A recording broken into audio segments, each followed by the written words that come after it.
Dati, kung may aasikasuhin ako sa pag-ibig, kailangan kong mag-leave, maghabol sa lunch break, o kaya mag-early out. Pag nataon pa na traffic, nakakahulas. Pero ngayon, I'm chill because virtual pag-ibig is here. Lahat ng major pag-ibig fund transactions ko, pwede na sa phone. Mag-check ng savings, apply ng loan, and more.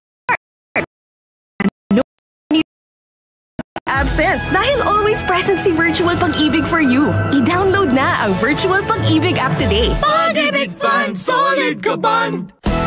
Araw-araw, MX3 para MX-traordinary. With alpha, beta, gamma na sangkap nito. Tunay, original at natural na suplemento.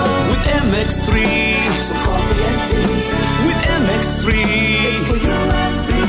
With MX3, dito ako bilib. Hello, I'm Cheryl Cosim, news anchor and TV host. Sa MX3 Capsule, dito ako bilib. Mahalagang paalala, ang MX3 capsule ay hindi gamot at hindi dapat gamiting panggamot sa anumang uri ng sakit. Be MX-traordinary with MX3. Panatilihing masaya ang paglilibang. Magtakda ng oras at limitahan ang gastos sa paglalaro. Huwag magsugal kung nalulungkot.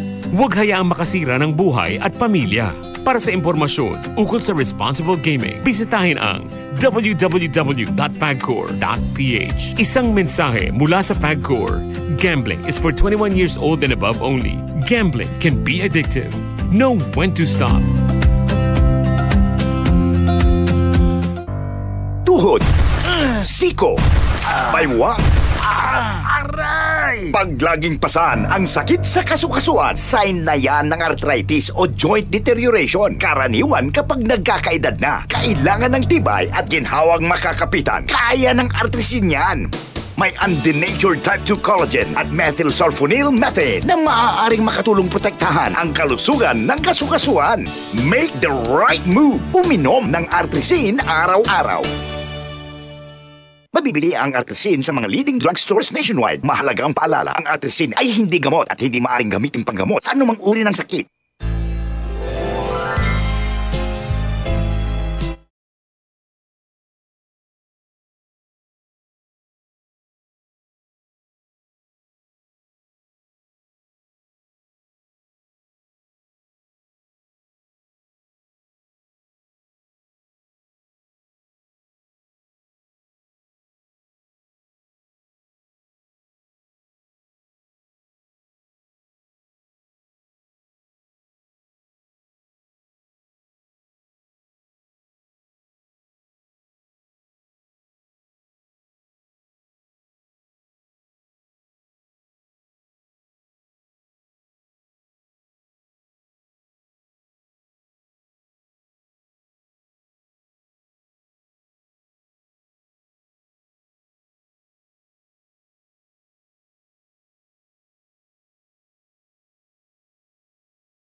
DCXL 558